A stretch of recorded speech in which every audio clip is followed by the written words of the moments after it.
gente vai falar principalmente do Catar hoje no programa. Catar, que é a sede da Copa do Mundo, que começou ontem e que vem sendo manchete aí dos jornais, não apenas pela questão futebolística, né? Tem muita coisa por trás, né, dessa Copa do Mundo e vamos falar um pouco sobre isso. Eu queria que vocês comentassem uma notícia de hoje. A China, o Catar acabou de assinar um acordo com a China, noticiado hoje, para a venda de gás natural para o país asiático, para Pequim. E esse acordo ele vai durar 27 anos. O Catar ele é o maior produtor de gás natural do mundo. E esse gás ele é extraído pela Qatar Energy, que é a empresa estatal do Catar. O Catar vai exportar 4 milhões de toneladas de gás natural liquefeito para a China. E o campo que esse gás vai ser extraído para ser levado para a China, ele é compartilhado entre o Catar e o Irã.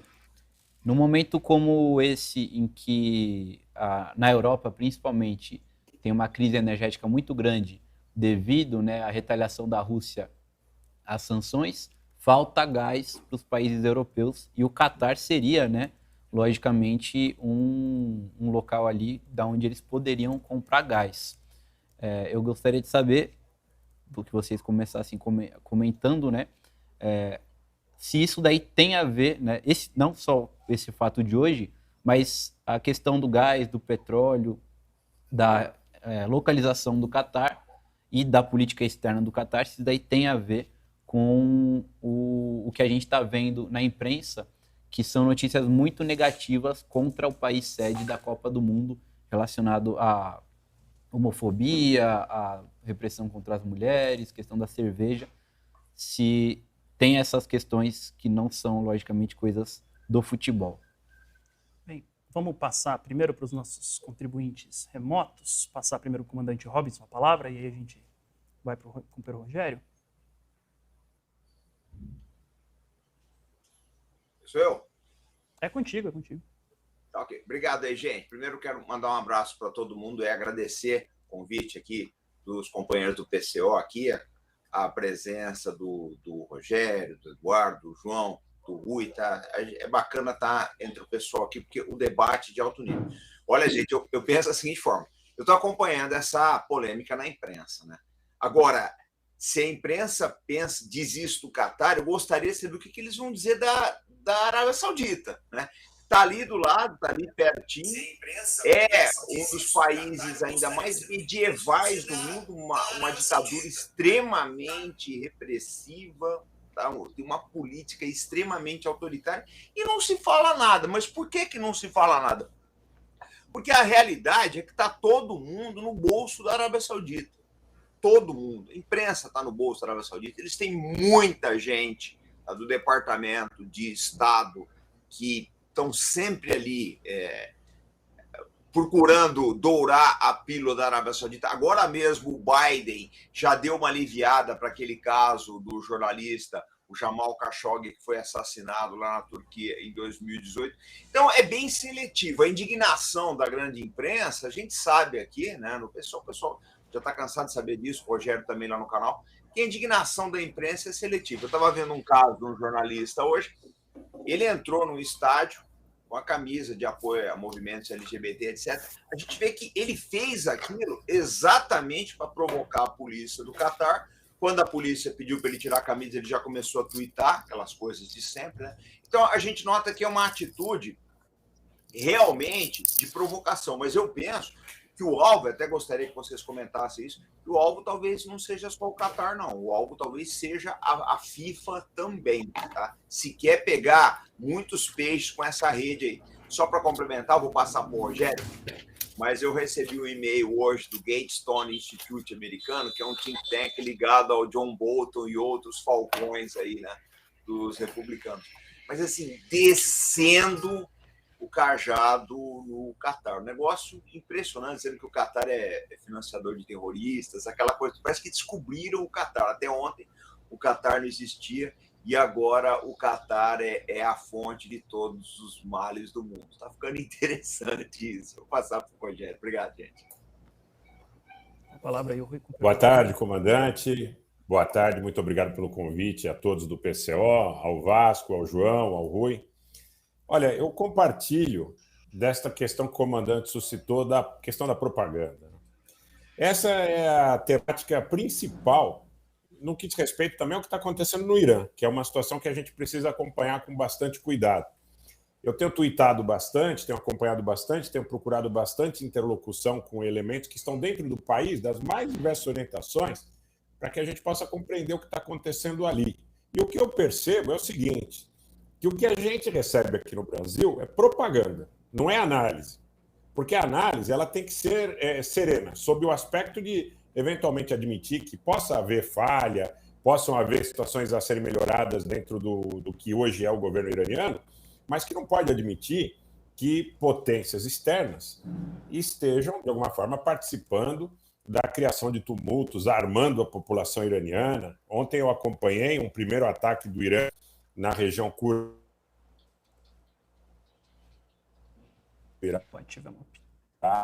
Hoje esse ataque me parece que está sendo muitas armas também entrando pelo Azerbaijão, pelo norte do Irã, lá na fronteira sul do Azerbaijão, e eu vejo que a propaganda está muito dentro desse contexto do que é feito em relação ao Catar, do que é feito em relação ao Irã, do que é feito em relação à Síria, do que é feito em relação à Venezuela. Parecem, inclusive, scripts que, adotando uma ou outra peculiaridade, são muito próximos. Isso tem que ser uma lição importante para o Brasil. Por quê? Porque os temas suscitados, eles vão desde a questão da corrupção até a infringência eventual de direitos humanos, passando pelas questões ambientais, pelas pautas de gênero.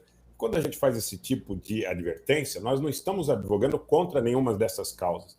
Nós estamos apenas alertando em relação ao uso político dessas situações para que o debate não seja um debate de fatos, para que seja um debate profunda e claramente ideologizado, no sentido de que as visões sejam dadas com precedência. Eu vejo muitas vezes tuito lá, e tem pessoas que não conhecem a realidade iraniana, ou que não conhecem a realidade do Catar, não conhecem a realidade da Síria, mas elas já têm uma visão absolutamente pronta e radical. Olha, é isso aqui e ponto final. Aonde você viu isso? Viu na mídia mainstream. E eu até alerto aí o pessoal das mais diferentes tendências políticas que desconfia daquela análise que a Globo, que a Globo News, que a mídia mainstream possa fazer em relação às questões domésticas. Por que se desconfia das análises que faz em relação às questões domésticas, também não coloca uma pulguinha atrás da orelha em relação às análises geopolíticas. Hoje eu estava assistindo o jogo entre Inglaterra e Irã. Antes do hino iraniano começar, o apresentador ali, o locutor da Globo News, disse que o hino seria vaiado. Quer dizer, como se ele tivesse uma informação de antemão. Todos que estão no estádio vaiarão o hino iraniano em função das transgressões que o governo iraniano pratica contra seu próprio povo. Gente, nós assistimos isso na Líbia em 2011, nós assistimos isso na Síria, na sequência em 2011, no Iraque em 91, em 2003, na Iugoslávia, nos conflitos na Bósnia, na Croácia, no Kosovo.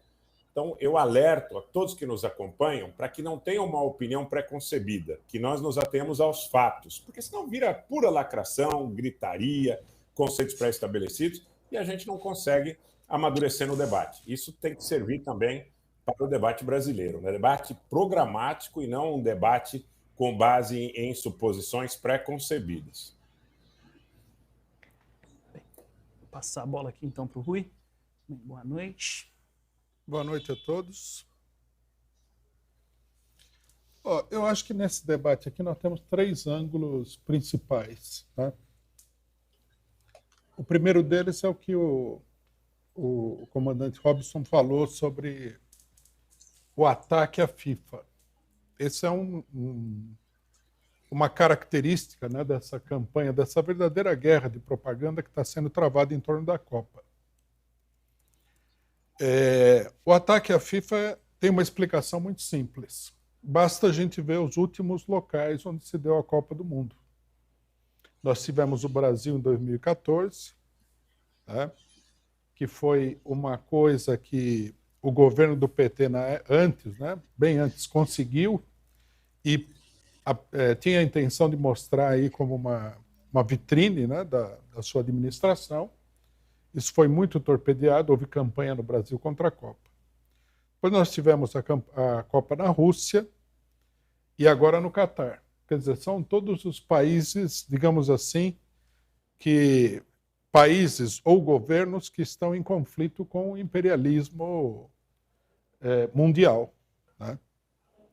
Nem precisa de explicação. No caso do Brasil, houve a derrubada do governo. No caso da Rússia, nós estamos vendo a situação. E o Catar, ninguém se lembra do fato de que o Catar é a sede da Al Jazeera, que é a maior rede de comunicação por televisão do Oriente Médio e que teve uma atuação independente em vários acontecimentos no Oriente Médio, por exemplo, na ocupação do Iraque, né? Os repórteres da Al Jazeera chegaram a ser bombardeados lá naquele momento, né? O Catar, então, né, o primeiro problema é esse daí. A FIFA, ela está servindo, é um pouco difícil de dizer por quê exatamente, né? Mas ela está servindo aí como propaganda dos países que são marginalizados pelo imperialismo. Em 2010 teve na África do Sul, né? Logo antes do Brasil. 2010 na África do Sul, onde havia uma crise política muito grande também, né? Então, quer dizer, o ataque contra a FIFA é isso daí, é uma tentativa de disciplinar essa organização, que eles agora é a única organização corrupta do mundo no momento, né? No mundo todo mundo é honesto e a FIFA é corrupta. Houve esse problema, não é agora que apareceu, né? Houve denúncias, derrubaram a direção da FIFA e tudo mais. Há uma luta, né, política muito intensa em torno do problema do futebol. E não é por acaso. O futebol, ao mesmo tempo, é um grande negócio e é também uma coisa que traz dividendos políticos, né? Por isso também a tentativa, inclusive, de inviabilizar a Copa nesses países. No Brasil teve o não vai ter Copa, né? É uma coisa muito clara. Então, eu acho que, sem dúvida nenhuma, o primeiro ângulo é esse daí. Embora haja pessoas que digam que é absurdo, né, o PCO misturar futebol e imperialismo, né, é difícil não fazer isso daí, né? É muito difícil. Bom, o segundo ângulo também foi abordado aqui, é o problema por que o Catar, de repente, se transformou no inimigo público número 1 do mundo, né? Primeiro, nós temos que destacar que tudo isso começou com uma campanha falsa, né? O jornal Guardian, de Londres, ele publicou a notícia falsa de que 6.500 pessoas morreram na construção de estádios da Copa do Mundo, né? O que é uma notícia absurda. Tem gente que acredita nisso, né? Eu não consigo nem imaginar, né, que, por pior que sejam as construtoras aí, né, tem muito acidente mesmo, como é que eles conseguiram matar 6.500 pessoas? Deve ter tido a construtora mandou bombardear a sua própria obra, porque, caso contrário, como é que seria possível isso? A realidade é a seguinte: o governo do Catar publicou uma estatística que falava que em 10 anos, no Catar, morreram, por diversas causas, 6.500 imigrantes. Diversas causas. Má nutrição, assassinato, doença, velhice, etc. e tal, né? Não tem nada a ver com a Copa isso daí. Na Copa, o índice oficial é de 37 pessoas, para a gente ter uma ideia. Bom, aí o ataque contra o Catar é absurdo, né? Porque ali naquela região nós temos a Arábia Saudita, que foi dito aqui, não vou repetir o que já foi falado, e nós temos o Estado de Israel também. O Estado de Israel é um Estado como era a África do Sul, né? Mantém a população palestina ali num bantustão, né? Um gueto. É a mesma coisa. É o pior, digamos assim, é a pior situação humanitária do planeta Terra. Do ponto de vista institucional, lógico, porque tem as guerras, etc. e tal. Mas do ponto de vista institucional, você tem uma parcela que é 50% da população daquele país, né, confinada em verdadeiros campos de concentração, e ninguém fala absolutamente nada. Né? É uma coisa monstruosa. O Catar é uma monarquia absoluta? É uma monarquia absoluta, mas não é a única no Oriente Médio. Na Península Arábica está cheio disso daí. São todas, na verdade. Né? Quando Saddam Hussein invadiu o Kuwait, que também é uma monarquia absoluta, ninguém falou, não, tem que invadir mesmo que é monarquia absoluta. Não, todo mundo, as mesmas pessoas que hoje estão contra o Catar, apoiaram a invasão do Iraque pelos Estados Unidos, que destruiu o país. Né? É uma coisa monstruosa. Quer dizer, então, é uma campanha seletiva, não tem o menor sentido. O mais importante, na minha opinião, de toda essa situação é justamente o problema do identitarismo. Nós estamos vendo agora por que o identitarismo é importante para o imperialismo. Né?